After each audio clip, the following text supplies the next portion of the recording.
बिस्मिल्लाहिर्रहमानिर्रहीम।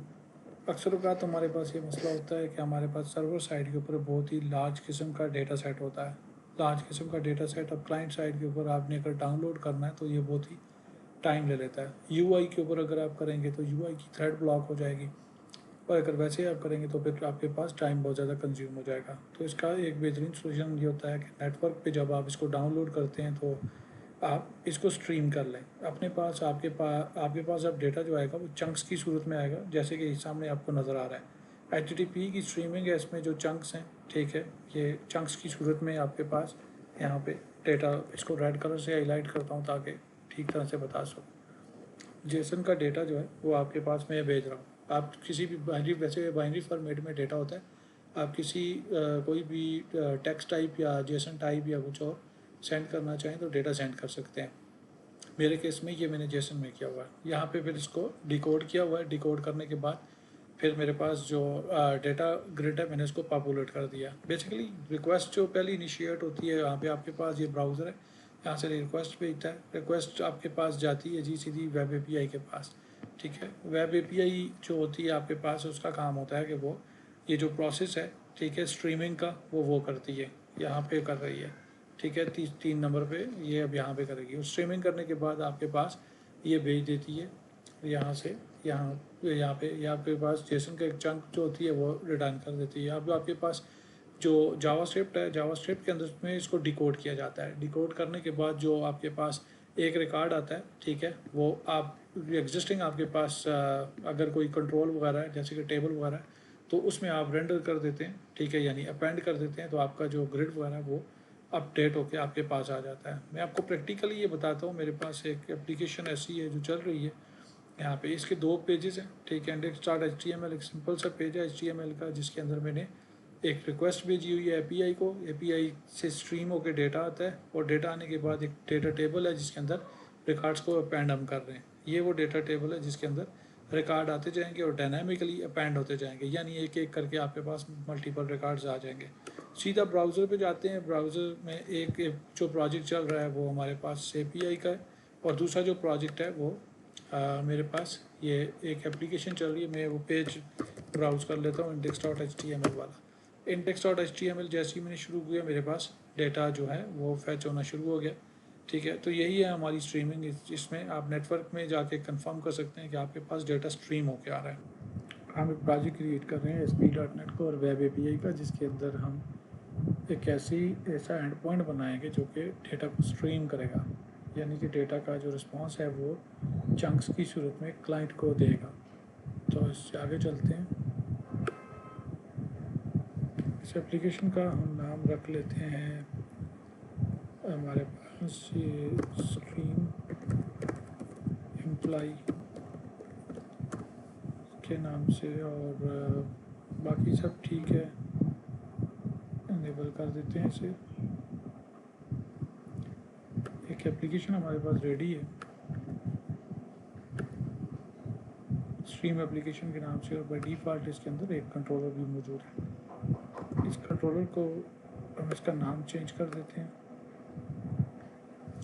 Employees controller इसका नाम रख देते हैं, यस। और वेदर फॉरकास्ट के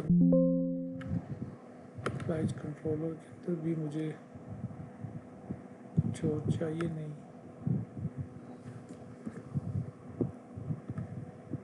ठीक है, मुझे कुछ भी नहीं चाहिए।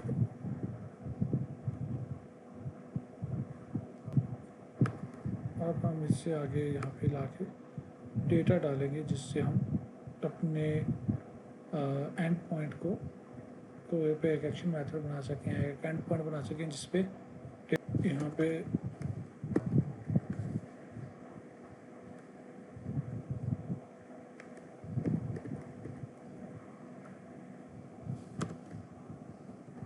मैं यहाँ पे कोड पेस्ट करूँगा।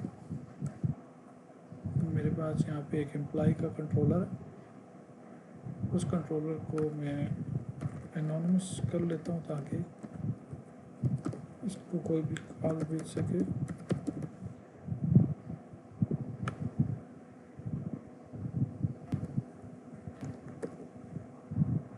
और ठीक है, स्ट्रीम करेगा डेटा। और यहाँ पे हमारे पास हमें ज़रूरत है एक क्लास की, एक एम्प्लॉय की क्लास की। एम्प्लॉय की क्लास भी हमारे पास आ गई।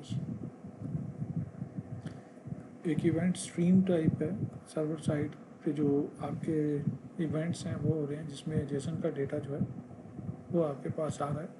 ठीक है, हमारे पास इस तरह से है कि यहाँ पे ना हम यील्ड कर रहे हैं रिज़ल्ट को। 1 से लेके 100 तक एम्प्लॉइज़ जो हैं वो हमारे पास आएंगे, लेकिन 1 बाय 1 करके डेटा जो है वो रिटर्न होगा यहाँ से। और for each employee in employees, ठीक है, हम इसको सीरियलाइज़ कर रहे हैं। सीरियलाइज़ करके जो भी रिस्पांस है उसको जो है ना वो भेज रहे हैं। और ये थोड़ा सा डिले खुद ही डाल रहे हैं, थोड़ा सा डिले आ जाए। ठीक है, रिस्पांस फ्लश करने का मतलब ये होता है कि आपके पास जो करंट रिस्पांस का ऑब्जेक्ट है उसका कोई भी जो डेटा है वो सेंड कर दें आप क्लाइंट को जिसने हमें रिक्वेस्ट भेजी हुई है। अभी HTML का एक पेज बनाते हैं, ठीक है, और उससे कॉल भेजेंगे हम अपना जो हमारा मेथड है उसको। तो उसके लिए मैं एक सिंपल ASP.NET की जो एप्लीकेशन है वो बना देता हूँ।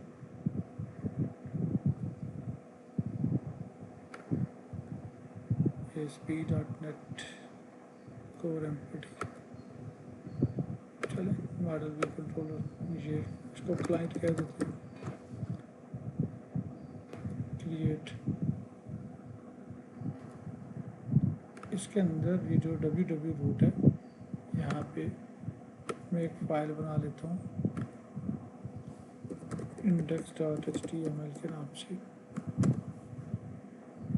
इस index.html के अंदर मैं कोड डाल देता हूँ, प्रोजेक्ट है। अब ये वाला ऐप ये रिक्वेस्ट भेजेगा किसी एक ख़ास पाथ से। इसका जो उसकी पोर्ट है 7212। 7212 जो पोर्ट है उसके ऊपर कोर्स इनेबल होंगे तो ही हमारे पास काम चल सकेगा। हमें कोर्स जो हैं वो रजिस्टर करने पड़ेंगे यहाँ पे, उसके बगैर हमारे पास गुजारा नहीं चल सकता। तो हम कोर्स जो है उसको यहाँ पे रजिस्टर करते हैं। लोकल होस्ट है हमारे पास, और लोकल होस्ट पे जो हमारी पोर्ट है वो हम देख लेंगे। जो दूसरा हमारा प्रोजेक्ट है वेब API वाला, तो उसकी पोर्ट कौन सी है, ये सॉरी वेब ऐप वाला ये क्लाइंट है, ठीक है। और इसकी पोर्ट हमें यहाँ से पता चलेगी 7212। 7212 को हम यहाँ पे अपने पास रजिस्टर कर लेते हैं, अलाउ ऑल कर देते हैं।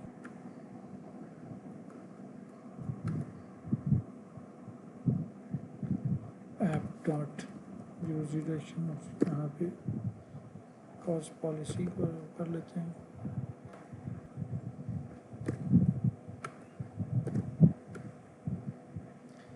अब हमारे पास कॉस्ट भी अलाउड है, ठीक है, ये API मसला भी नहीं करेगी। और हमारे पास ऑलमोस्ट सारी चीज़ें रेडी हैं। हम प्रोजेक्ट को चलाते हैं। सर्वर साइड के प्रोजेक्ट जो हैं जी मल्टीपल प्रोजेक्ट्स हैं।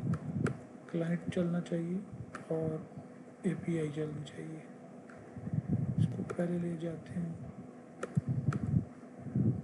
और चेक करते हैं रिस्पांस क्या आता है।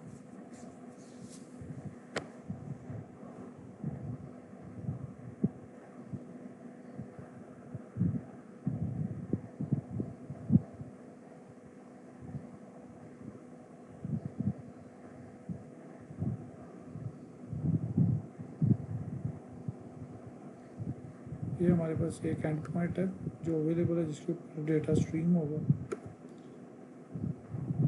और यहाँ पे हमारे पास /index.html का पेज है। हिट तो गई होगी, देखते हैं रिस्पांस क्या रह गया।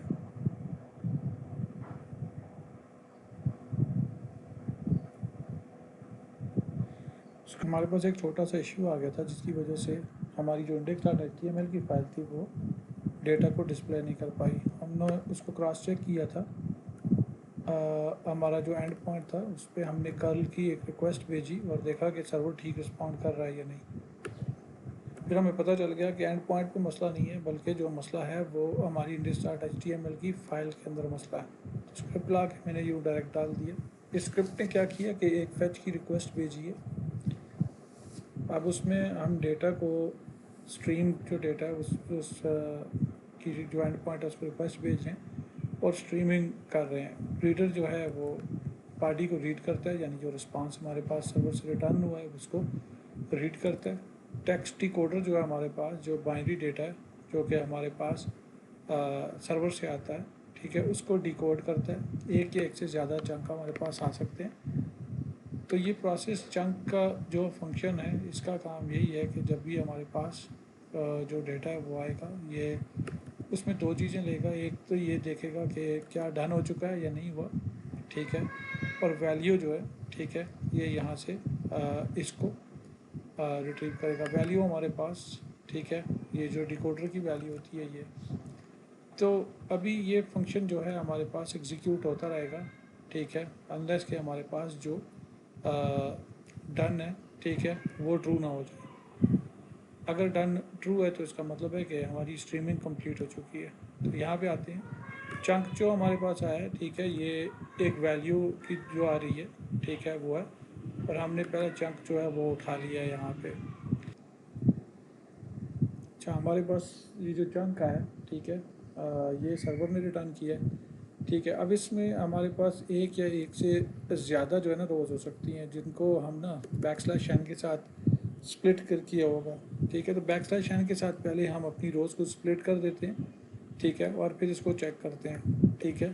पहले हम ट्रिम कर लेते हैं ताकि वाइट स्पेस या कोई भी और हमारे पास एक्स्ट्रा स्पेसेस या वाइट स्पेसेस हैं या तो उनको हम रिमूव कर दें, ठीक है। उसके बाद हम इस तरह से करते हैं कि अगर हमारे पास कोई ट्रिम लाइन वगैरह आई है, ठीक है, तो यहीं से, ठीक है, उसको स्किप कर देंगे, नहीं तो हम आगे मूव करेंगे। और फिर अगर हमारे पास जो न्यू लाइन यानी जो रो है वो डेटा के साथ स्टार्ट हो रही है, ठीक है, तो डेटा के एट्रीब्यूट को हम वहाँ से हटा देंगे, ठीक है। हटाने के बाद जो पीछे डेटा बचेगा उसको जेसन में कन्वर्ट करेंगे। अगर हम डायरेक्ट इसको जेसन में पास करने की कोशिश करेंगे, जो कि लास्ट टाइम हमने किया था, तो एरर आ जाएगा। और फिर उसके बाद हमने ये कर रखा है कि एक नई रो क्रिएट करेंगे टेबल की और उसमें डेटा पेंट कर देंगे। यहाँ पे देखें, यहाँ पे पेंट कर दिया चाइल्ड। तो इस तरह से हमारे पास सर्वर के ऊपर से जो स्ट्रीम होकर डेटा आ रहा है, ठीक है, उसको पहले हमने यहाँ पे रिसीव किया। उसमें से फिर देखा अगर कोई उसके अंदर नल वैल्यू है या कोई एम्प्टी स्पेस है, ठीक है, इस तरह की चीज़ें हैं, कोई वाइट स्पेस वगैरह आई हुई है तो हमने इसको ट्रिम कर दिया, ठीक है। और यहाँ पे हमने स्किप कर दिया है जो हमारे पास जो ट्रिम लाइन है, ठीक है, उनको। और फिर अगर हमारे पास एक वैसी रो मौजूद है, ठीक है, एक ऐसा चंक आया जिसके अंदर कोई डेटा मौजूद है, तो हमने, ठीक है, एक्चुअली हमारे पास जो ऑब्जेक्ट वहाँ से आता है, ठीक है, वो कुछ इस तरह का होता है कि डेटा के साथ स्टार्ट हो रहा होता है, ठीक है, और फिर उससे आगे जो भी ऑब्जेक्ट होता है वो होता है। तो हमने यूँ फिर इस तरह से करना है कि डेटा के इस एट्रीब्यूट को जो है ना, ठीक है, ख़त्म करना है और फिर इसको जेसन में कन्वर्ट करना और अपेंड करना है। चला के मैं आपको दिखाता हूँ। इसके अंदर हमने सर्वर पे ना 100 रिकॉर्ड्स जो है ना वो 1 बाय 1 फैच किए हुए हैं। यहाँ पे सर्वर साइड पे ये कोड लिखा हुआ है कि भाई आप 1 से लेके 100 तक रिकॉर्ड्स जो हैं वो रिटर्न करो और एक एक करके ना रिकॉर्ड्स को रिटर्न करते जाओ। यील्ड किया हुआ है हमने एक एक करके, तो रिस्पांस जो है उसी हिसाब से हमें रिटर्न होता जाएगा। तो ये ब्राउज़र के ऊपर और देखता हूँ कि मुझे क्या रिस्पांस मिलता है। ये मेरा API है, ठीक है, और ये मेरे पास इंडेक्स का पेज है, index.html। अभी मैं देखता हूँ कि मेरे पास रिकॉर्ड क्यों नहीं आ रहे, चेक करता हूँ।